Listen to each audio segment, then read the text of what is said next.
As millions of travelers take to the skies this holiday season, September 11th isn't far from anybody's mind. It's a good bet that few of us can board a plane without wondering if it could happen again, and wondering what we might do if suicidal hijackers tried to commandeer our flight. Well, it turns out there is a lot the average traveler can do to thwart a hijacker, a surprising number of effective weapons within easy reach, if you know what to look for. Oh no, boom, right? It may look like a typical martial arts class, but the focus of this lesson is much more specific. So what happens, I'm holding, he's moving, boom. Instructors from attackproof.com have recently modified their program to include ways to defend yourself on an airliner if terrorists try to hijack it. A lot more people want to learn how to take care of business in case it does come along. John Perkins is founder of attackproof.com. He's been training in martial arts and self-defense for over 45 years. His partner, Al Ridenour, is a major in the U.S. Marine Corps Reserves. The world has changed since 9/11. It's never going to be the same, and what people need to understand is that they don't have to be victims. They don't have to necessarily be so compliant. The 9/11 hijackers used box cutters, blade weapons, to take control of 4 airliners.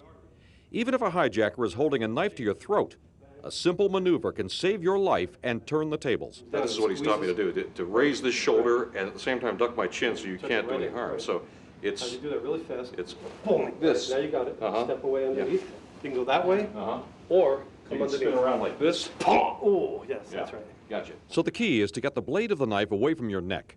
Quickly raise your shoulder and duck your chin at the same time. Grab the hijacker's knife arm with both hands, duck, turn, and attack the attacker with his own weapon. Everyday objects commonly found on airliners can become useful weapons against hijackers. That glossy magazine in your seat back pocket, for example. We're going to fold this over like this, like we're making half of a model airplane. Then we fold it over again. Now if you're strong enough, you cross it over a third time. And by making that last squeeze, you make this thing solid as a rock. You hold this with 2 hands. I'm going to just touch. You feel how dangerous that feels, right? Your laptop computer can give you the upper hand. Perkins says you should hold the laptop so the corner is pointing toward the person you want to attack. Boom, boom, boom.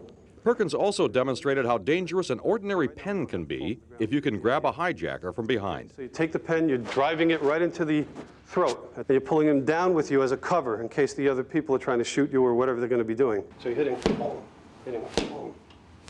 A cell phone charger dropped into one of your socks becomes a very effective bludgeon. This is tremendous force, and you can hit over and over again. So you're hitting, hitting. Just takes a person down. You can see it's denting, leaving marks in the actual leather. And the force on a person's head, just tremendous. Even without a weapon, it's possible to defeat a hijacker if you know where to strike him. Go for the throat, go for the eyes, things of that nature. Go for the soft tissue, soft parts of the body. You know, anything that's going to hopefully incapacitate them as quickly as possible to give you your chance in the fight. Perkins and Ridenour say the bottom line in self-defense, whether on an airplane or anywhere else, is keep it simple.